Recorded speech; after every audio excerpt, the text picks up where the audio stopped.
Hello. Hi, everybody. It is Wednesday, November 19th, 2025, and I am coming to you from the beautiful state of Michigan, where it's 38 degrees, but we had sun today, so that was very nice. And so Thanksgiving is just right around the corner, right? So today I thought I would do a holiday recipe for you featuring parsnips. One of my favorite vegetables, parsnips. Holiday time is a time where you make beautiful, colorful dishes that when you put them on the table, everybody, goes, oh, like they think they're beautiful. So color is always, something that you should think of when you're creating your holiday recipes. So thank you so much for joining me during the live today, during the video.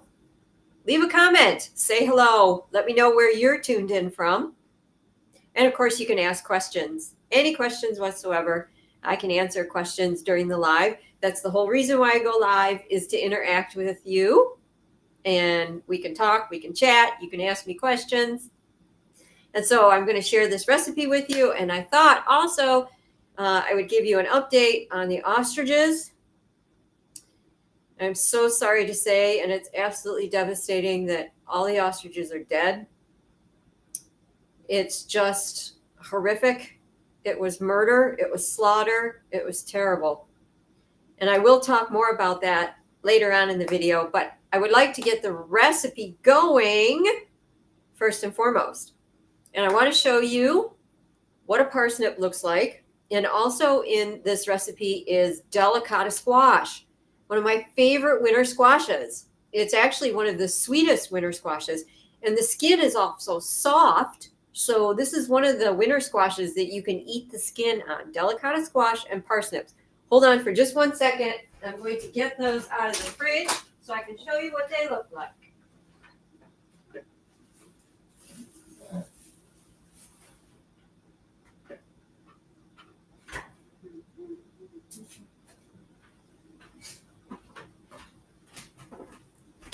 All right, so this is our parsnip. Have you guys had these in the store? Have you worked with them before? They kind of look like a carrot, only this end of it is much bigger, much thicker, right? So these are parsnips, and this is the delicata squash. It's yellow with stripes. It's relatively small, so it's easy to work with, whether you're going to cut it such we are in this recipe, cut it in cubes, or you can just cut it in half, lay it flat on a cookie sheet and bake it. 350 degrees. Because it's small and it's not as hard as some of the other winter squashes, this is usually done in 45 minutes. Delicata squash is hands down my favorite winter squash. I love it. Okay, so the recipe is actually out of my cookbook, Year-Round Healthy Holiday Dishes. And it's actually in the Christmas dinner section. Squash, parsnip, and kale in sweet sauce. But this cookbook doesn't just have Christmas and Thanksgiving. I have recipes for all the holidays. Easter, 4th of July, Memorial Day, Labor Day, Father's Day.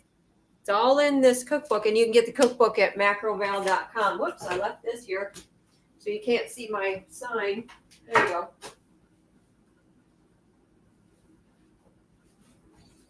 Yeah, all of my cookbooks are on macroval.com. All right, let's get our pot. Okay, I got our pot. So I'm going to use a nice shallow pot, okay? And this has a nice thick bottom on it, so it's really good for making stews, all right? So what you're going to do with the pot is you're going to take your 3 vegetables. We have the parsnip, and I've already chopped the parsnip up. We're going to put the parsnip in the pot, just like that. And then we have carrots. So that's 3 cups of parsnip, 3 cups of carrots, and those are going in the pot right there like so. And then we have 3 cups of the delicata squash, and that's going in the pot also. All right, there like so. So what I did in the pot is I put them all in their own separate little compartments, kind of like pieces of pie. And that just makes your end product more flavorful, because the parsnips are all cooking together, the carrots are all cooking together, the squash is all cooking together. So it like seals in and locks in the flavors so that you distinctly taste the carrots, the parsnips, and the squash. So again, I've been teaching cooking classes for 28 years, and I literally have been cooking professionally since I was 17 years old. And so when I give you little tricks and tips, like putting them in the pot in their own individual spot, it's years and years of perfecting the way that I do this so that my end product is the most flavorful that it can possibly be, right? And so that's the first thing. I'm going to put the vegetables in there. Now I'm going to bring you over to my stove, okay? So thank you for tuning in. If you've just joined me, go ahead and leave a comment in the chat. Say hello. Ask a question. I'm here to answer your questions if you want. Let me know where you're tuned in from. Okay. Okay, so we're going to put this on the stove like so. And then we have a sauce that we're going to put together. Well, I've already put it together, but I'll tell you what it is. I'm going to move these things over here. Okay. There we go. So here's what the sauce consists of. It consists of 2 tablespoons of olive oil, 3 tablespoons of brown rice syrup, which I use instead of sugar because it's made from whole organic brown rice and will never spike your blood sugar level. 3 tablespoons of tamari, naturally fermented salty condiment. This is the healthy version of soy sauce. Soy sauce, don't use it. It's an American invention. It's got MSG. We don't want that. But tamari, naturally fermented, 3 tablespoons. 3 tablespoons of brown rice vinegar. This is a pungent, sweet vinegar. Really adds a lot of flavor. And then 3 tablespoons of ume plum vinegar. This is a salty, pungent vinegar. One of my favorite ingredients actually is the umeboshi because of the tremendous flavor, and you get that with the umeboshi vinegar.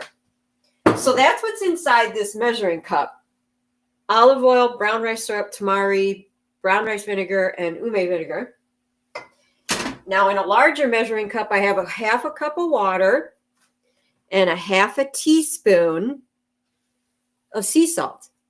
Hi, Val. Happy to see you. Athena from Asheville. Thank you, Athena. Great to have you tuned in. I'm so glad you're here. Okay, so then I have a half a cup of water, half a teaspoon of sea salt.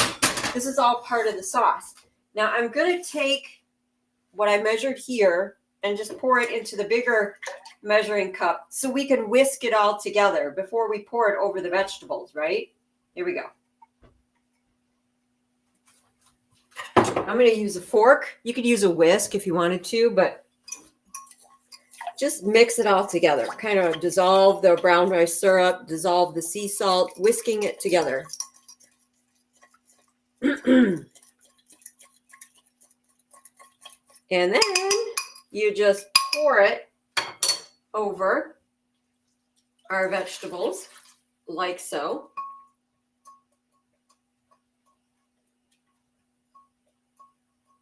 And then you turn it on.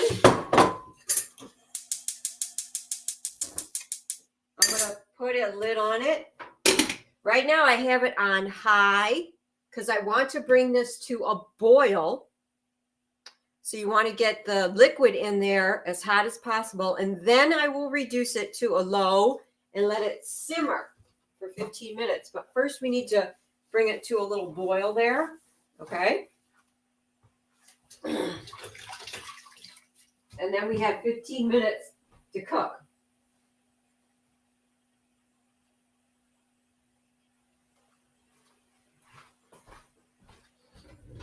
So a little bit about the vegetables that we're using. The delicata squash, which is a winter squash, is high in vitamin C, high in vitamin A. It's a complex carbohydrate. It helps boost your immunity. It is naturally sweet to the taste, which everybody likes naturally sweet, especially in your dish. And the carrots, naturally sweet to the taste. Carrots have calcium, they have iron, they have that beautiful orange color. Carrots and parsnips are so complementary to each other. They're very similar in their shape and their texture. So I use carrots and parsnips in recipes a lot together because they just complement each other very much so.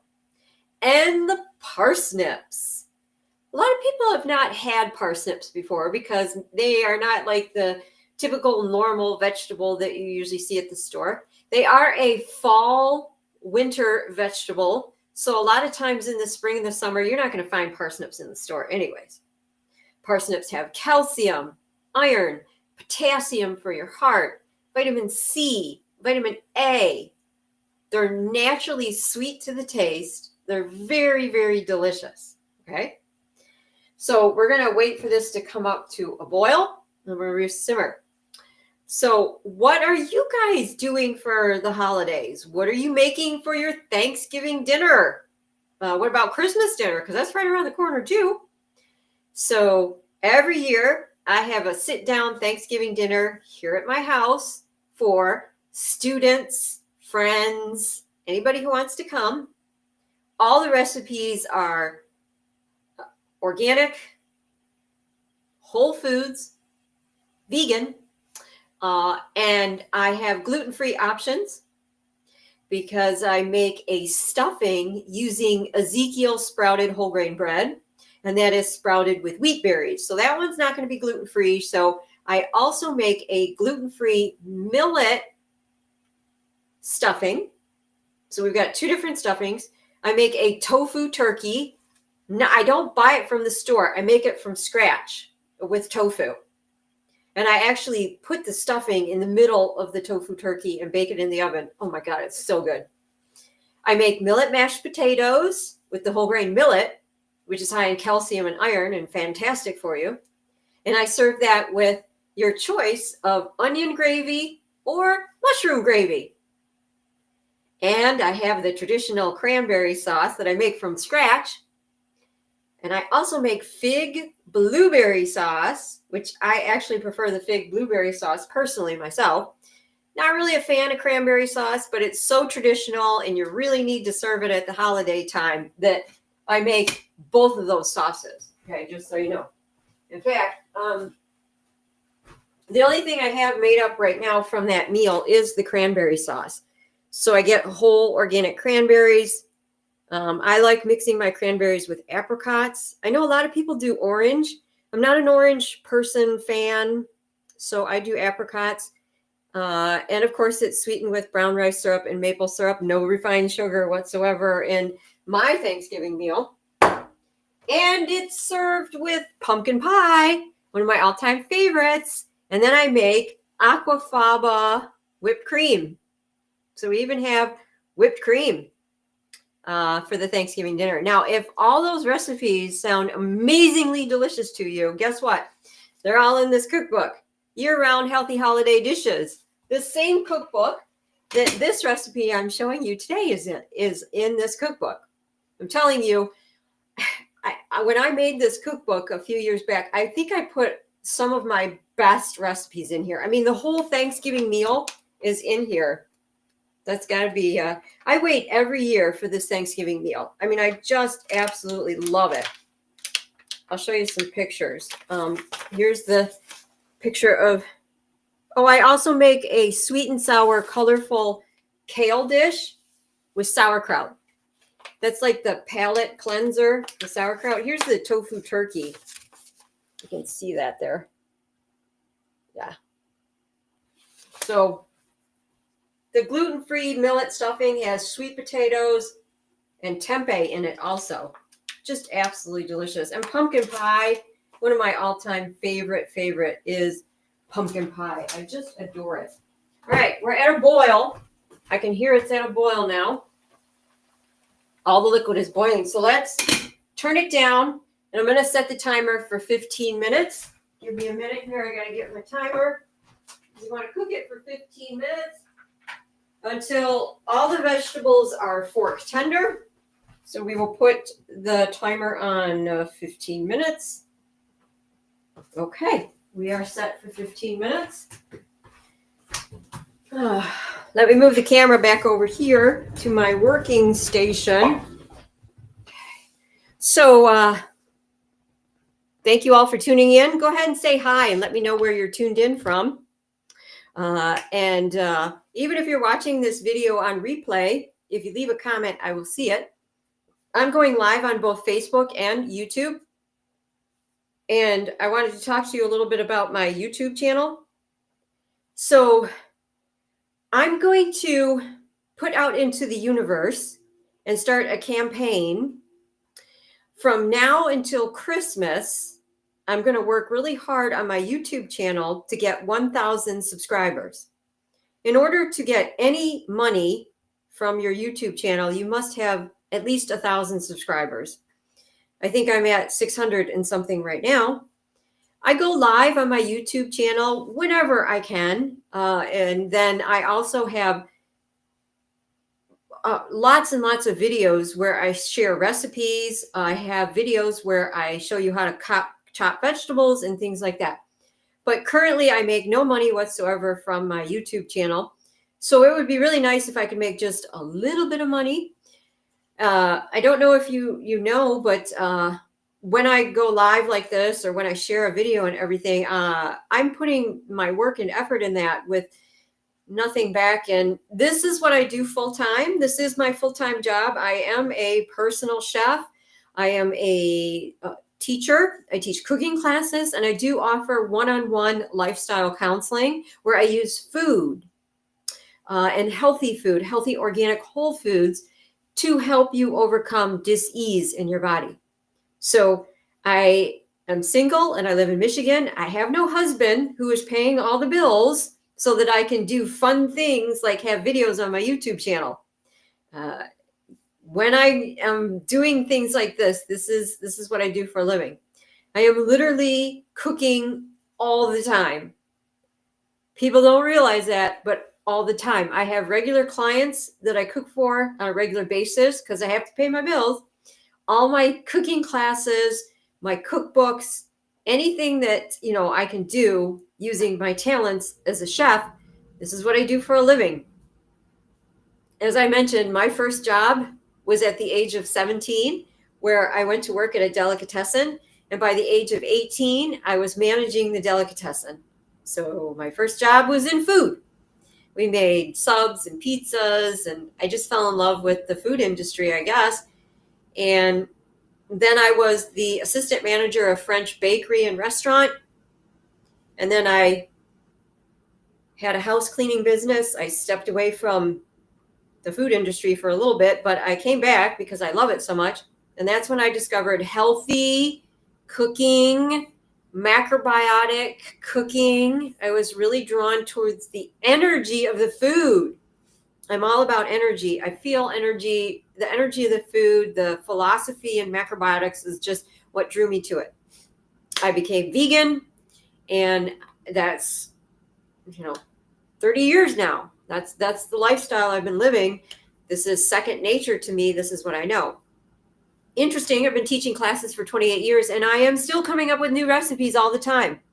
So, the year of 2025, I'd like to celebrate 2025 because I had some amazing cooking classes all year long. I hope you were able to attend them.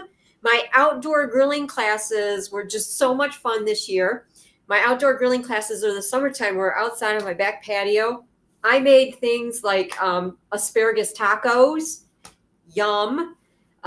We did corn on the cob with a special sauce. I'm trying to remember because I make so many recipes. We did veggie burgers, and we did grilled tofu. Absolutely. And so I just got done teaching a holiday cooking class where I taught how to make pumpkin squares. I was so excited to make pumpkin squares because I remember pumpkin squares when I was a kid, and my mom used to make them, and I've been trying for years to create a really good one like she did, and I think I finally nailed it. And so I've had so many wonderful classes in 2025, and I don't know if you realize it, but I come up with all those recipes. Very rarely do I repeat recipes in a cooking class unless a student requests that. And I love student requests. I always ask all my students, what do you want me to teach you? What are you interested in seeing? So if you're watching this video, comment on the video and let me know. So anyways, I'm going to start this campaign today, right now. I'm going to announce it. I'm going to maybe create some flyers and maybe do some more informational things. But by Christmas, I'm putting out into the universe, and I need your help. I need 1,000 people subscribed to my YouTube channel. What does that mean? Just tell everybody you know. If you find this information valuable, if you like my recipes, if they taste really good, if you've attended my cooking classes, if you like watching my videos, tell a friend, and they'll tell two friends, right? Remember that old commercial? Just ask whoever you can, please subscribe to my YouTube channel and share my YouTube channel. If you're on social media, just pop it up there and say, hey, this is Chef Val. She's been doing this for 28 years. She's got some great information, and she's got a campaign going right now. Can you please hit the subscribe button? That's all you have to do is hit the subscribe button. It's so easy to do, but yet it's something that needs to be done.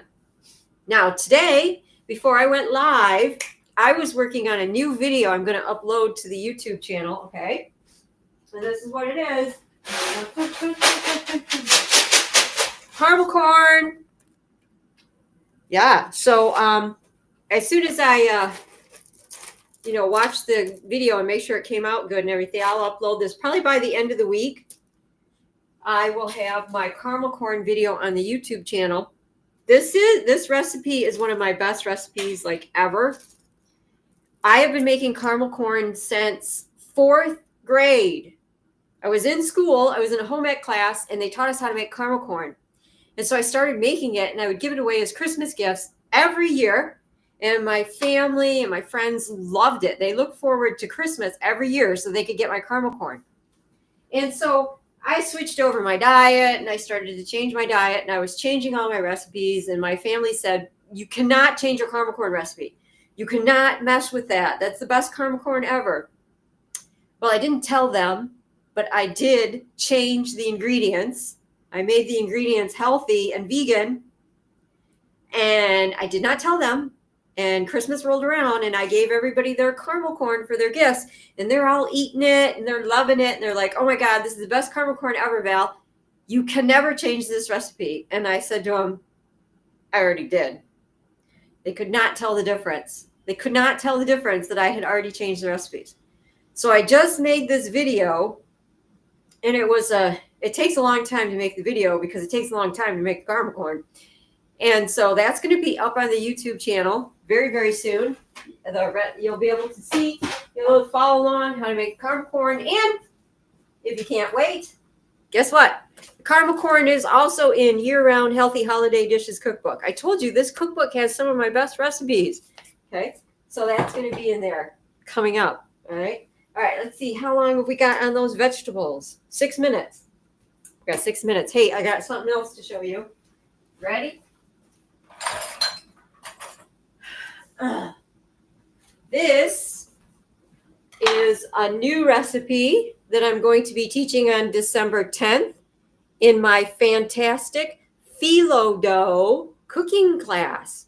This is sweet phyllo dough wrapped around a poached pear.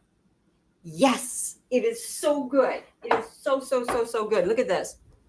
I get excited, if you can't tell, I get excited about food. I get excited about recipes. And when I create new recipes that are really, really delicious, I get excited about that too. Watch. Okay, we're going to cut it. And you get that crisp phyllo dough. I should get like a spoon or a fork or something. Hold on a minute. I hope you could hear that, like that crisp of cutting into the phyllo dough. Look. Cut into it. And in the middle is a poached pear with crispy phyllo dough on the outside. This is one of my latest. Actually, I created this a couple years ago, but I never taught it in a cooking class because I wanted to perfect the recipe, right? Oh, whoops, I almost lost the pear. Oh my God. I'm trying to get a piece of it so that I can taste it. That's it.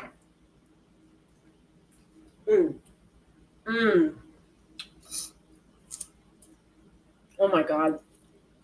Oh, it's so good.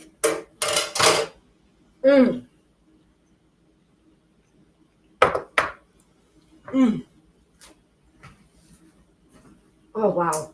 That is so good.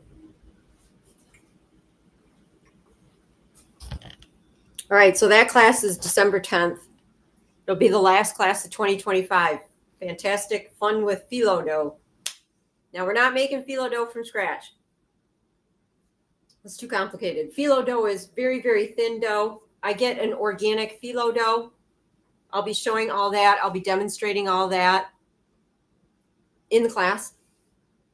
Athena says caramel corn, amazing. Yes, thank you, Athena.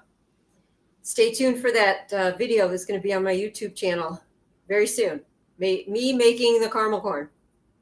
So in the phyllo dough class, I'm going to show you how to make this beautiful, poached pear wrapped in sweet phyllo dough. I'm also making phyllo dough pizza.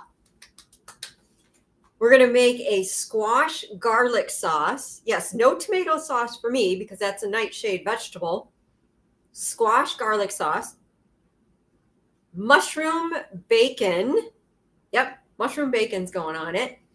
And there'll be, so we're going to use some vegan cheese on it. So we'll make the pizza, we'll make the dessert. And then what do you do with those extra little pieces of phyllo dough that are left over when you're working with it? Well, I'm going to show you this cute little snack that I make that's basically like a little cracker that you can make with the phyllo dough too. All that in the class. So the class is here at my house in Michigan if you want to attend in person. But if you want to join through Zoom, I can hook up the Zoom and you can attend virtually and you'll get all the recipes. Now, this is last year I did a phyllo dough class and the students loved it. It was so much fun. So that inspired me to make more phyllo dough recipes, which I love. So that's be the last class of 2025. And then 2026 will be coming up and new recipes. I will be creating all new recipes.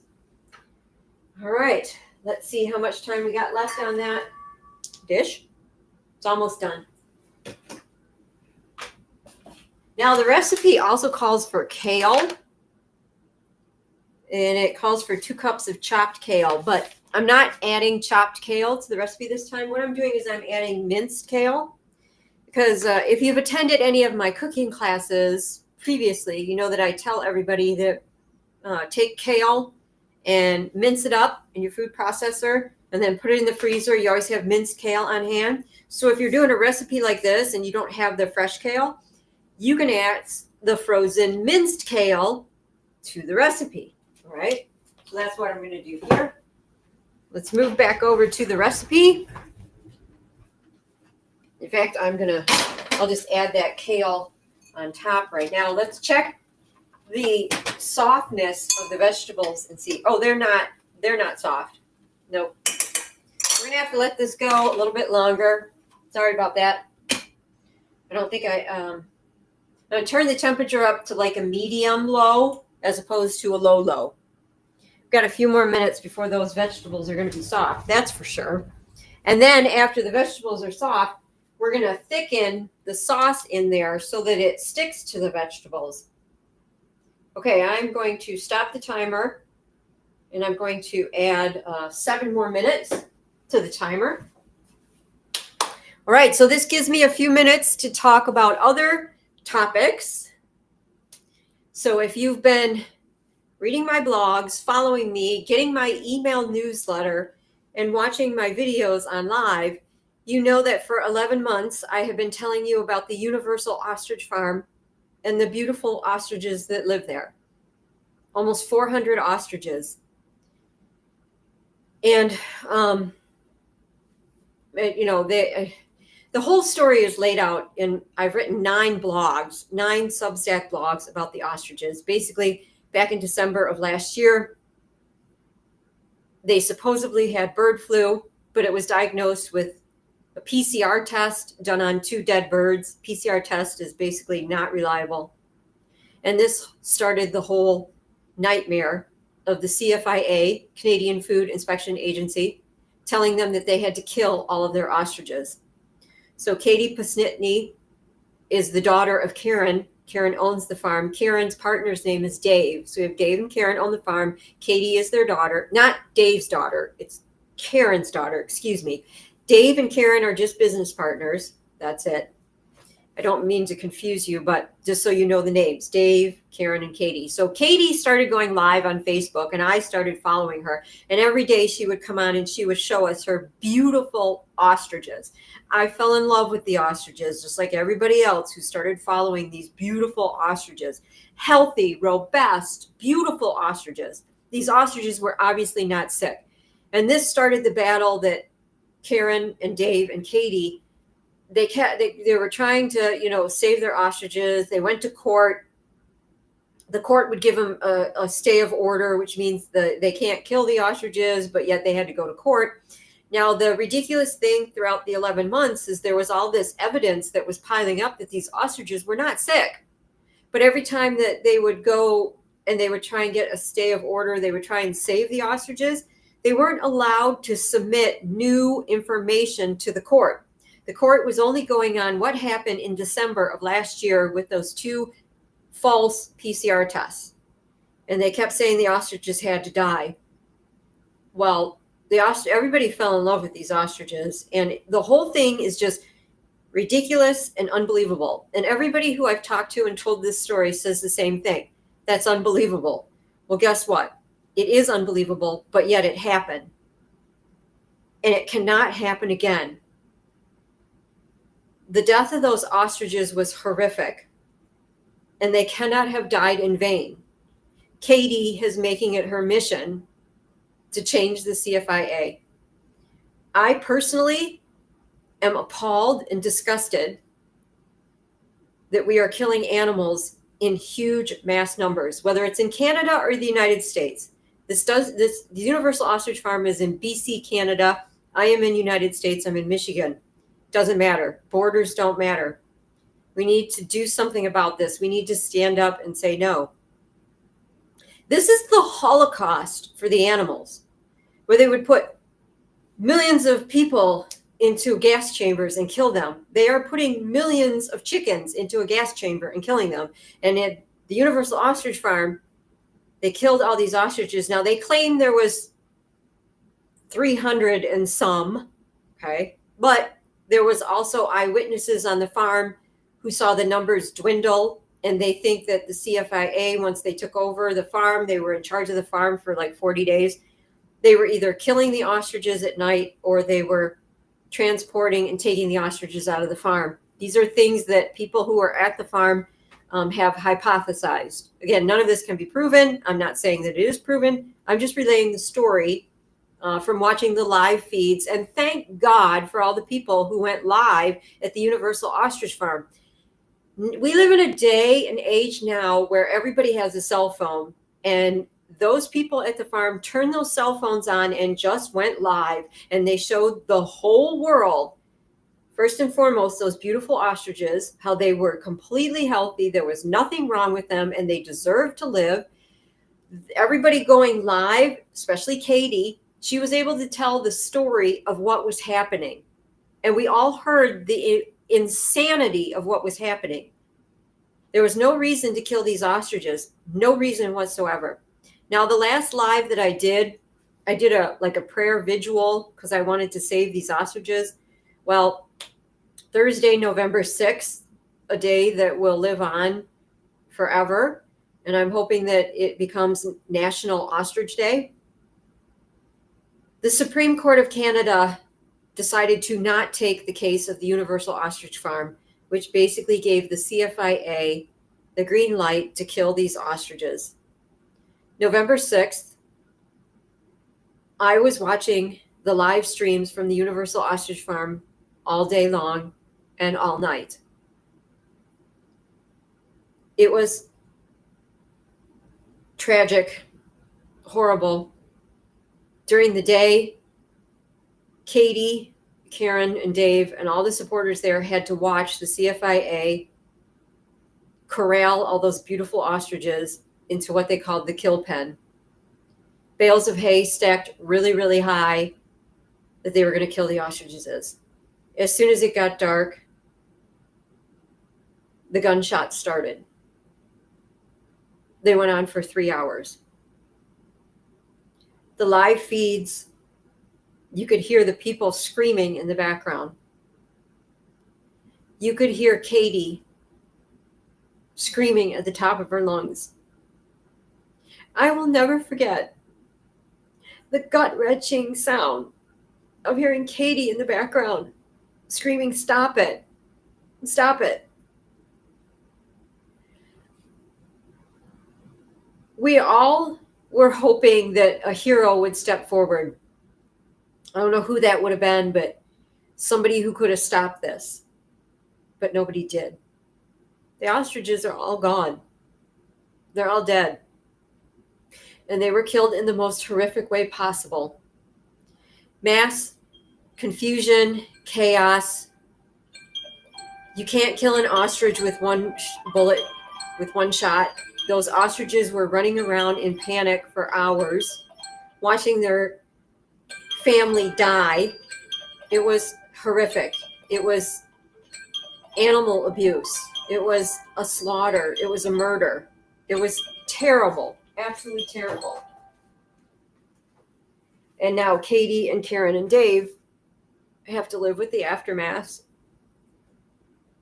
And those cages and those pens are so empty. And there's no ostriches in them. I watched this on Facebook, on live feeds, and you can see how emotional I am. I don't know how they're still standing after what they did to them. They tortured them for almost a year, saying that they're beloved animals that they've raised, some of them for over 30 years. These were their babies. And then they had to listen for 3 hours as some people that were there account that there was 900 to 1,000 gunshots that were fired. It was just horrific.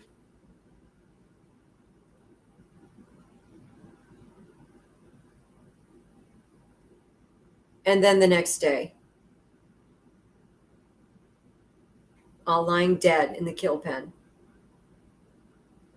And again, it was the incredible supporters at the farm, such as Mike Rood, in his Facebook page is called the Rood Awakening Tour, because his name is Mike Rood. He climbed up on the mountain and he took the pictures. If you see the pictures on social media of the kill pen and all those ostriches dead, quite a few of the dead bodies are covered with tarps. That's Mike Rood. He's a supporter. He didn't get paid for that. None of these supporters got paid for that. They're independent reporters. They were there at the farm telling the story of the farm, because we all know that mainstream media is completely lying and not telling the truth about what happened.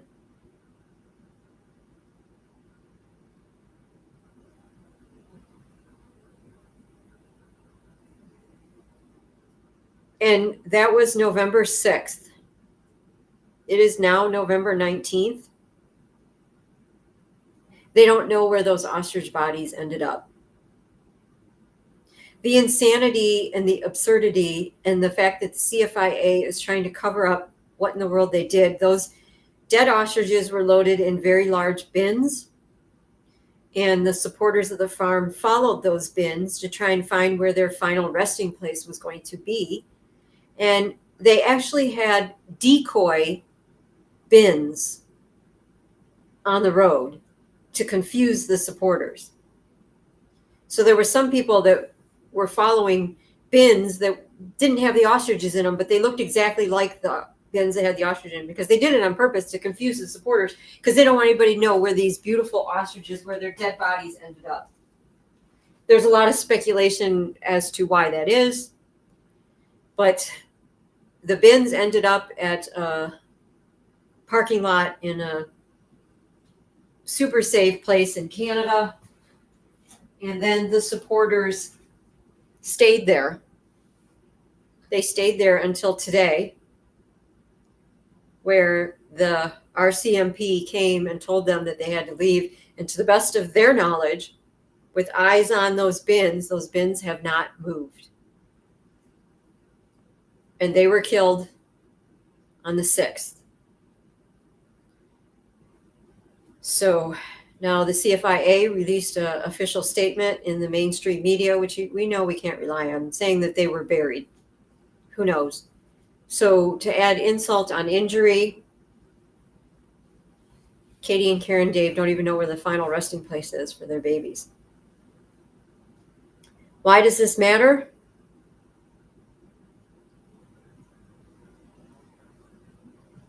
Because all life is sacred. No life deserves to end like this. Government outreach is ridiculous. Killing mass amounts of animals is not going to solve any problem. The flu is something that you get and you overcome. It is nothing to be afraid of. Although mainstream media will go on and on and on with their fear, trying to make everybody afraid of it. Please don't buy into that. The bird flu is nothing to be afraid of. There's a lot of different people who have different theories and ideas as to why this is happening, and it's all horrific. It's all terrible. All I know is that this can't happen again. So just don't forget it. Don't ignore it. If you see a post on social media about the ostriches, hit the like button. And if you feel so inclined, share it, because there are still a lot of people who don't even know what happened. And the only way that it won't happen again is through public outcry of how horrific and terrible this was. And it needs to change. If you can follow Katie on Facebook, that would be wonderful. She's going to keep us all updated about what's going on. Athena says complete torture, unbelievable. It was just horrible, absolutely unbelievable. And they have lost everything. They have lost everything. And they also, the CFIA and the RCMP left the farm in an absolute mess. I mean, it is destroyed. So they're going to need financial help too, if anybody is so inclined. Their website, Save Our Ostriches, which is going to be changed to a different name. They're working on changing the website.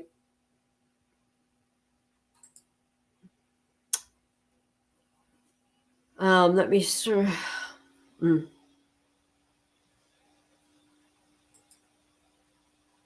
But for right now, you can type in Save Our Ostriches, expert witness reports and affidavits. This is from November 6th. But this is their website, Save Our Ostriches. This is their official website that if you feel so inclined that you could help them out, there is a donate button there. And that money does go to the Universal Ostrich Farm. Also, too, if you want to subscribe to my Substack blog, I write blogs mostly about health topics. A lot of my blogs are about health topics, but I've written 9 blogs about the ostriches. And this is a week after the murder of the ostriches. This is how I felt 7 days after they were killed. Here's a picture of the November 6th. This is Katie up on the road. This is Katie and Karen hugging each other. There's the blue bins as they were driving down the road. Here is much, much happier days of Karen, the owner, with her babies. Look at that smile on her face. They're all gone. They're all dead.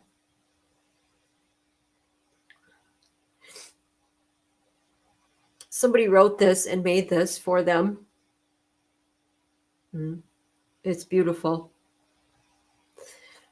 Here I list in my blog all the people that you can follow. Here's Katie's Facebook. Here's Jim Kerr, independent reporter. And there's also his wife, Thundra. Karen's Facebook, Universal Ostrich Farm. Rebel News. They've done an amazing job covering it. Chris Dacey Media. He's still there. He does a great job, but he's on X. I'm not on X. Sorry. But I follow him on the Rude Awakening tour that I mentioned earlier. Luca Robinson, he's still there on the farm. David Creedon, now he does a daily show from Canada, and he's really good. And he's totally still staying on top of the ostrich story, very much so. Greatly appreciate that. So if you subscribe to my Substack blog, that's a great way to stay connected and know exactly what's happening. And of course, I also write blogs about food and health and all kinds of topics, right? Okay, so let's go back to our recipe. I did turn the heat off while I was talking because the timer went off, and I'm sure everything's soft now. Look. Parsnips, soft. Carrots, soft. Squash, soft. Okay. All right. I'm going to turn the heat back on a low because we need the heat going to thicken the sauce that we're going to add now. Okay. So now what we're going to do is we're going to take a 1/4 cup of water and 1 tablespoon of kudzu. What is kudzu? Do you know? Kudzu is a thickening agent. And when you buy it, it comes in white chunks like this. So you can't put those white chunks right into the hot liquid right there. They would just remain in chunks. So you have to dissolve it in the water. A 1/4 cup of water, room temperature water. And then when you add it to the pot, you start mixing it and pouring it into the liquid. And the kudzu will thicken the liquid that's in there. And then once it's thickened, it will coat the vegetables so that your sauce will be on the vegetables and it'll be delicious. Okay. All right. We just keep stirring it now as that liquid thickens. All right. So thank you everybody for tuning in. Greatly appreciate it. If you haven't already, hit that like button and subscribe to my YouTube channel. And tell your friends, subscribe to my YouTube channel. I'm setting the intention into the universe that I'll have 1,000 subscribers on my YouTube channel by Christmas. That would be great. Okay, so you just slowly, the what's on the bottom there is liquid right now. It's going to thicken. That kudzu is going to thicken it, okay?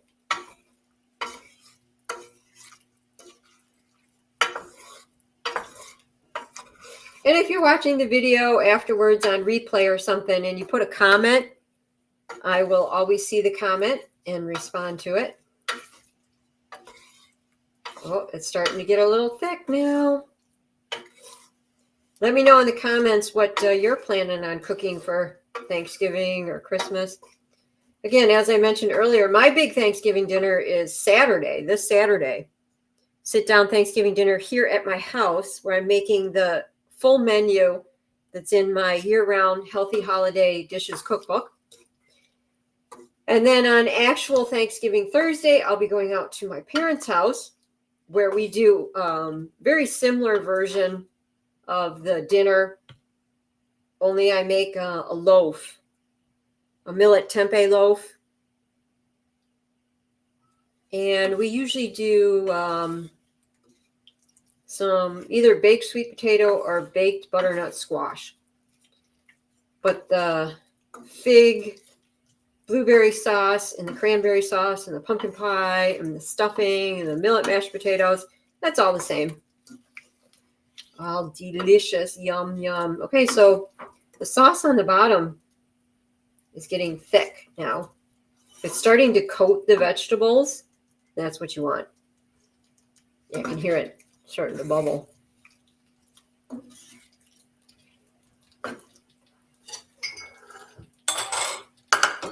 And the vegetables are all like shiny from the sauce, like coating them. And that's what you want. So this is colorful. It's a wonderful side dish for your holiday meal. There you go.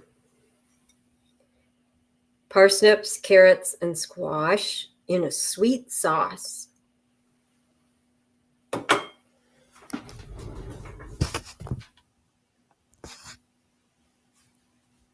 Well, thank you everybody for tuning in. It's been fun today sharing my recipe with you. And I hope to see you at the next live. And don't forget to stay tuned to my YouTube channel for the caramel corn video where I make my caramel corn. That'll be should be on the channel by the end of the week. All right. So everybody have a wonderful weekend and